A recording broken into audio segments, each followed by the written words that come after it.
Hi there, this is David and welcome back to Let's Play Legend of Heroes Trails of Cold Steel. Today we're going to be doing the Born to be Orbital quest as well as the Secret Admirer quest. So, let's go ahead and get started and talk to these two. Hey there, Reen, thanks for stopping by. Might I ask where Elisa and Laura are? Those two lovely flowers would do wonders in brightening up this dreary old building. Let's not make Reen's life even harder than it already is. Sorry, I probably shouldn't think out loud. I still haven't talked to Angelica much, but she's definitely an interesting one. That aside, your request was for me to assist with testing out the orbital bike, wasn't it? So what will I be doing? Oh, please. I could hear you making those vroom vroom noises before you even stepped through the door. I was not, but wait, does that mean... Yeah, we want you to ride the orbital bike. Me? I can't deny that's what I wanted this to be, but I never expected it to actually happen. I'll give you all the juicy details when we're actually ready to test. Before we start, however, we want to make sure you have the time. So, how about it? You ready to ride? Sure! Yeah, let's do it! First of all, let me tell you a little bit about the bike. Everything you see here is something that Angie asked me to build for her, and because of that, the bike's been fine-tuned to meet her specific needs. In a nutshell, it's all Angie. The engine, the brakes, even the handlebars. As you might expect, she and that bike are practically symbiotic. When she's on it, she's a sight to behold. But because we've tuned it specifically to her, it's become a little too tough for anybody else to handle. Think of her as an unruly horse. There's no denying that she's a fine bike, but she doesn't play nice with strangers. Right. I'm really hoping I make it through this alive. Don't scare him now, Angie. Crow's ridden it just fine, but I suppose he's been working on this bike since we started too. Compared to him, you're a complete beginner, which is great! You'll have a more objective opinion after you ride. I guess it makes sense why you asked me then. Feeling a little nervous, are we? Let's head over to the highway.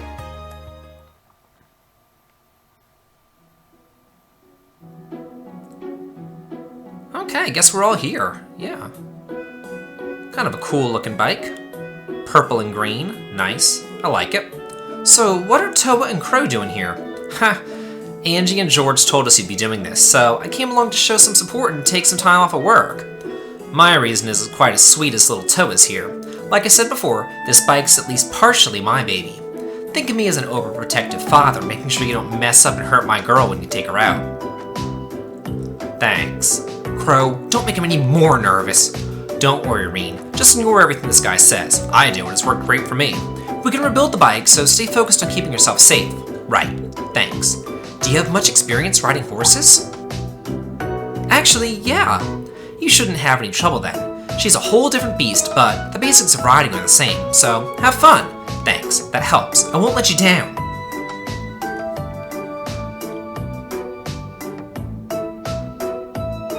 Okay then, that should be just about everything that you need to know. I think that I get it now. The 3 things you want me to test are getting moving, shifting gears, and coming to a stop, correct? That's right. We want to see how you handle everything. Let me give you a few pointers. You might not really get them until you're on the bike proper though. Hit me. First of all, you can't ride if you can't get moving, so let's talk about how to get started. Starting the engine is simple enough, but how smoothly you ride off will depend on how well you can operate the bike's clutch. Once you shift into first gear, open the throttle and then slowly and steadily release the clutch. Okay. Next up is switching gears. Before switching gears, make sure to pull in the clutch quickly and firmly. Once you shift gears, release the clutch slowly and steadily, just like you did when you started moving. I can do that. And the last thing you need to worry about is stopping the bike, which you probably want to know how to do. When you want to slow down, release the throttle and apply the brakes to both wheels, front and back. You're going to want to give each one different amounts of pressure though. Apply the brakes strongly to the front wheel and lightly to the back wheel. That should bring you to a smooth stop. That's the way. This is all about learning through experience and getting used to riding on the fly anyway. So what do you say, you ready to go? You bet, let's do it! Time to ride like the wind!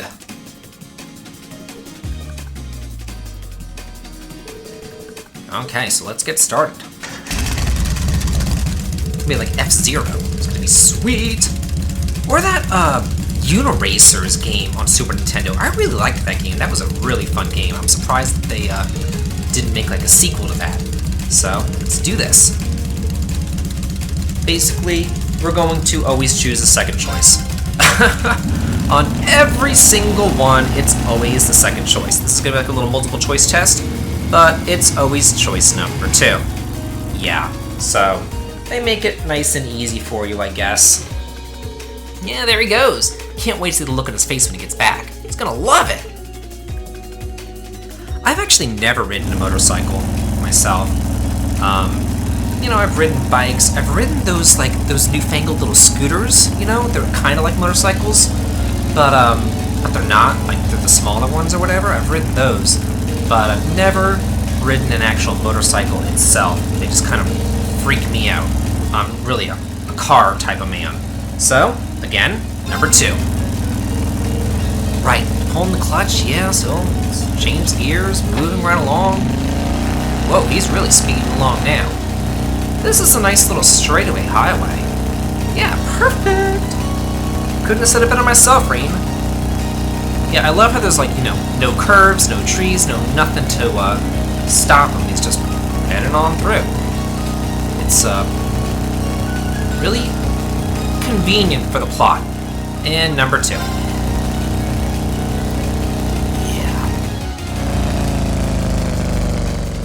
You know, I'm kind of surprised they didn't switch it up. You know, it's always number 2. They really probably should have switched it up. It's just kind of, meh, whatever. I shouldn't complain because it makes it easy for me at least. Okay, yeah. Let's go. And off he goes. No pollution coming out of there either. No smoke, no diesel, no nothing. Just a little dust off the road. Of course, it's a JRPG. Everything has to be clean and bright and wonderful. Wish it was that way in the real world. Man. Welcome back, Rean. How was it? I'm amazed, to say the least. The sheer speed, the engine's vibration, and the feeling of the wind as you ride along. I've never experienced anything like it. No amount of horse riding could have ever prepared me for this. Just wow. Guess you've got some potential. Look at this guy. He's trying to act all calm and composed, but his face is just screaming, "Let me go back out there and ride!" Plain as day. Seems like you handled it really well too, based on your report. I have to admit, I didn't expect those kinds of results out of you. It's a pretty unwieldy machine. It's even more impressive considering this was his first ride with her too. Nice to know that I could have a worthy rival waiting in the wings. Not everyone can get that much praise out of Angie. You should pat yourself on the back. Ha, it's a real honor. But now we need to hear some more detailed impressions of each phase. Let's do it back to the engineering building. Yeah, let's hopefully do it off screen too, because the last thing I want to hear about is a report on motorcycles.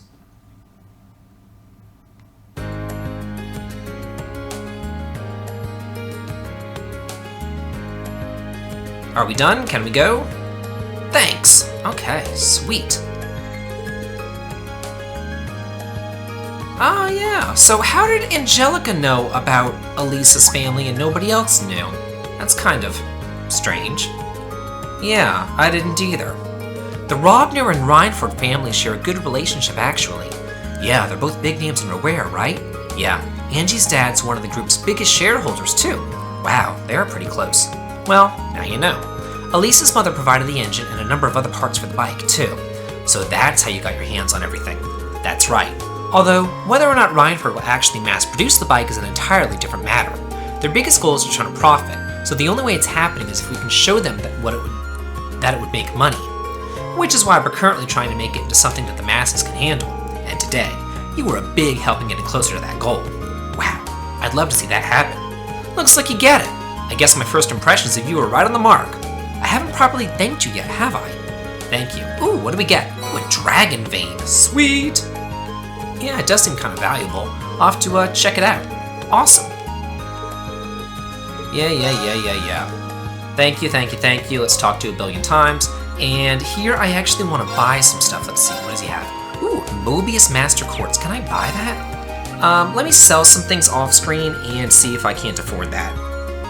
Okay, sold some stuff off screen. Get the Mobius. Nice. Increases potency of healing items. I don't really care about healing items, but basically I just want as many Master Quartzes as I possibly can. So we got that taken care of. Now I want to go down to the Academy Field for our next quest, which is the Secret Sender quest, or the Secret Admirer quest. We gotta talk to Vincent down here. Vincent's actually my last name, so there you go. There's where the Vink comes from in David Vink. Excuse me, is your name Vincent by any chance? Indeed it is. Standing before you is a nobleman overflowing with love and pathos, the one, the only, Vincent Florad. I presume that you're the Cupid that asked the student council to send to me? He's quite the character. He really seems to like himself, but that's what I've grown to expect from Class 1. I'm no Cupid, but I am here on behalf of the student council, yes. Then you still may well serve for my purposes. Allow me to congratulate you on making your way here. So, based on your request and my new nickname, I assume you want me to find someone for you. Yeah, something along those lines. Do you have some time to spare? If so, I shall begin explaining the particulars of my request. Please elaborate on your request. A fine answer indeed. Although, before we continue... Zarifa is currently nowhere to be seen. Now that I think about it, this is kind of an unusual meeting place. Are you hoping to keep this request quiet? Not exactly. I was merely hoping to avoid things getting meddled in. My father sent Zarifa to the academy to keep an eye on me. As you can imagine, her watchfulness can occasionally be rather constraining. Well, that's apart from the meat of the matter. To be blunt, I've received not one, not two, but 3 passionate love letters of late, and all from a single writer. Curiously, however, the writer in question signs with naught but a nom de plume. What I would request of you, my fine fellow, is to find out just which lovely lady is responsible for these. That's reasonable, but are you sure it's appropriate for me to try to find her? These are anonymous after all.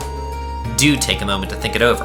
The fact that she chose to use a pen name rather than remaining completely anonymous is proof of a pining, hopeful heart. In fact, I'm absolutely certain that she wishes for me to find her. I suppose I'll have to trust your judgment on this one. What's more, she sent cookies along with her 3rd letter. I'd hardly be worthy of the Florad name if I did not properly thank her, would I? Yeah, I don't think I could stop you at this point if I tried. Do you have any additional information that would help me pinpoint exactly who we're looking for? I do indeed. The first hint is that she's a first year. As a man well versed in the feelings of beautiful women, I was able to deduce this from the respectful tone of her letters. Additionally, the fact that she attached a pressed grand rose at the end of each letter may serve as a hint as well. Grand rose? If I remember correctly, those are the flowers you use when confessing your love to someone, right? Quite. Which brings us to why this is a hint.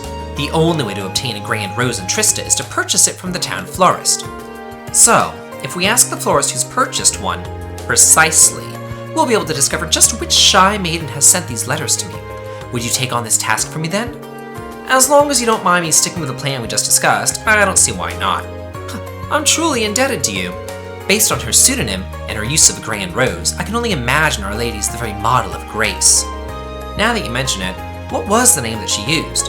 Oh, it seems that I neglected to mention that very important detail. She calls herself the Grand Maiden. A nickname taken from the daughter of a baron who married into the imperial family long ago. The emperor at the time was so smitten that he gave her countless numbers of grand roses, and so came the moniker. I see. Can't say that I've heard that story before, but it is interesting. But this is no time to stand around thinking about it. I'll head over to the flower shop right away. Very well. I leave this matter in your clearly capable hands. Okay, so let's head on over there. Let's see, back into Trista. At the, let's see, there's the gardening shop. I guess the closest thing would be to go to the park.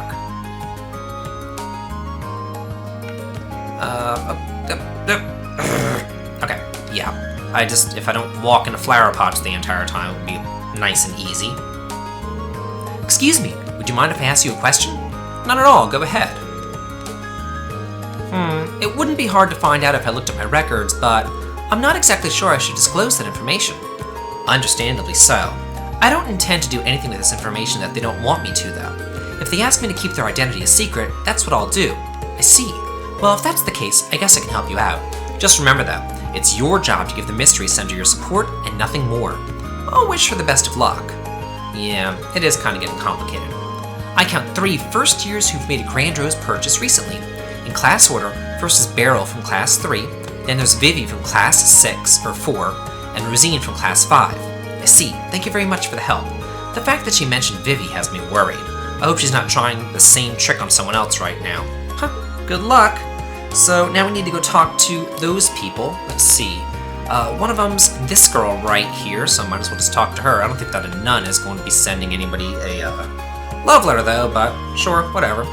Yeah, that's correct. Why do you ask? I have a quick, kinda personal question for you. Oh, no, that certainly wasn't me. I did buy a grand rose, but it was for the purpose of decorating the church. Oh, I see.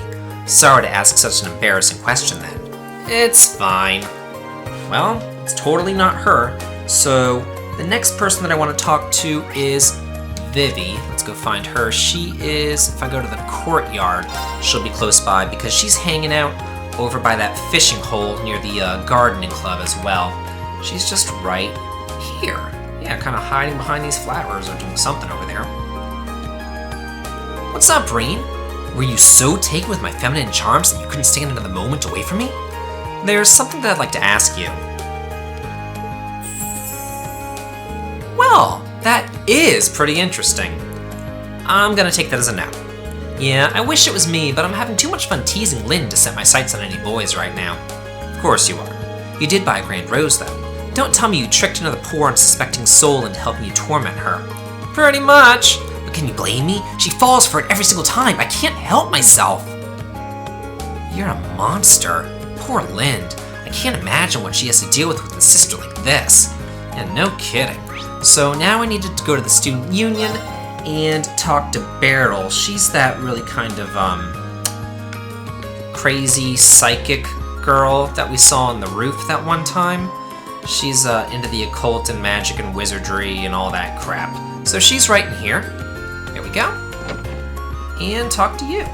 With her weirdo eyes. I don't know, she's like these weird eyes, like these, like, dead eyes. I certainly am. What do you want from me? Actually, there was something that I wanted to ask you. Huh. Do I seem like the kind of girl who'd be interested in romance? I needed to purchase the grand rose to use in a ritual. That's all. I see, that answers my question, but now I'm wondering what kind of ritual she mentioned and what it's all about. Well, that's all I wanted to ask. Sorry to disturb you. Sometimes it's good to be disturbed. Good day to you. I've asked all 3 girls the florist told me about, but none of them seem to have sent the letters. I guess the trail's gone cold. I should report back to Vincent for now. Okay, so back to the academy field we go. And just head on over. I wonder if it's that girl that he was talking about at first, where he was like, I hope that she's not here to hear me. I wonder if it's her. Because I never really heard of that girl before. Tell me, did your investigation prove successful? Wait, don't tell me. Have you brought our mystery woman here? Oh, be still, my beating heart! Yeah, about that, I wasn't able to find her in the end. You can't be serious. Did you ask the florist as we discussed? I did, and I spoke to all 3 girls who purchased the grand roses, and none of their reasons for doing so had anything to do with you. I can go into detail if you like. It matters not. If they do not concern me, then they're simply not my concern. I'm sorry that I wasn't any help, but there is one thing I'm curious about. Where could a girl get a grand rose if she didn't go to the florist's? There's no way to tell. Perhaps if the Grand Maiden is a noble, she could have had an alternate source. However... My darling Vincent! I found you! Who goes there? State your business. The cookies I just baked ended up far more delicious than I ever could have imagined. So delicious that they could only be destined for the lips of my beloved, my elegant, dashing, darling Vincent! What could possess a person to approach another out of nowhere and say such befuddling things? Furthermore, I do not have even the foggiest idea of who you are. Oh, but you do. What if I told you that I was the Grand Maiden all along? No way. I can hardly blame you for being speechless with joy. My real name is Margarita Dresden. The lovely grand roses I attached were grown by my family. So that's how you got them. If you're part of Baron Dresden's family, then could it mean... Oh, so you know the story? Your suspicions are indeed correct. I, Margarita Dresden, hail from the same family line as the lovely Grand Maiden herself. It all adds up. Inconceivable. How could you, of all people, be related to the Grand Maiden?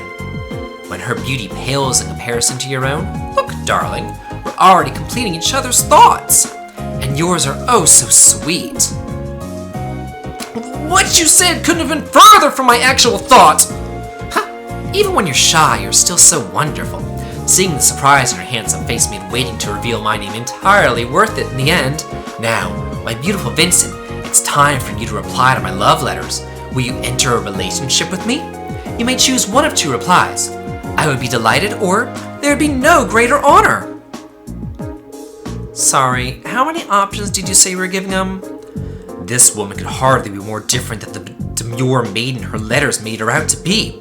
My only answer for you is a resounding no! Now be gone and bother me no more! So, that's how it is. Huh. Oh, just when I think you couldn't be more adorable. To think you're the sort of man who hides his true feelings away. I beg your pardon? There's no need to fear. Please, have one of these special cookies I prepared.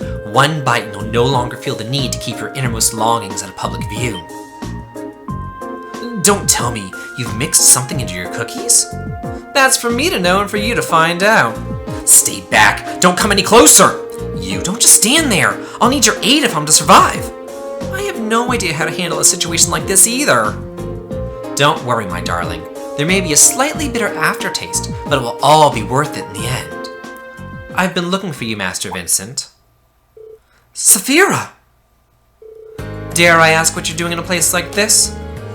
Sarifa, I beg of you, please, free me from this terrifying situation. If I recall, you're my sweetheart's darling maid, are you not? So this is the Sarifa he mentioned. As much as I hate to interrupt the situation at hand, I'm afraid that I must. Master Vincent, your presence at the upper-class dorm is required at once. A delivery of the utmost importance from Count Florat awaits you there. I see. Then I have no choice. I must go at once. These cookies are a present for Master Vincent, are they not? In that case, may I ask you to leave them in my hands for now? I'll make sure he enjoys eating every last one of them later. Well, if you insist. It seems as though Master Vincent has roped you into this nonsense as well. Hopefully this can dull some of the pain that this annoyance has surely caused you. Ooh, get the prismatic cape. Awesome! With that, I wish you all good day. Let us go, Master Vincent. Indeed.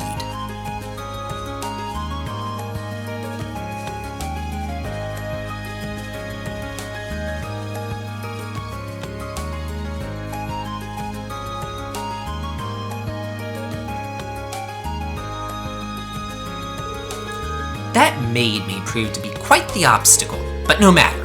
There shall be plenty of opportunities to woo my darling from here on out. I believe it's time to get started on a new batch of cookies. And off she goes. So let's check out that cape. I'm looking forward to it. Yeah, it has been unique encounters to say the least, so got that taken care of. And let's check out that cape. See what we got here. Where is it? There it is. It's okay. I don't think it's all that hot, so yeah. Okay, so anyway, next time on Let's Play Legend Heroes Trails of Cold Steel, we'll be doing the Old Schoolhouse Mystery.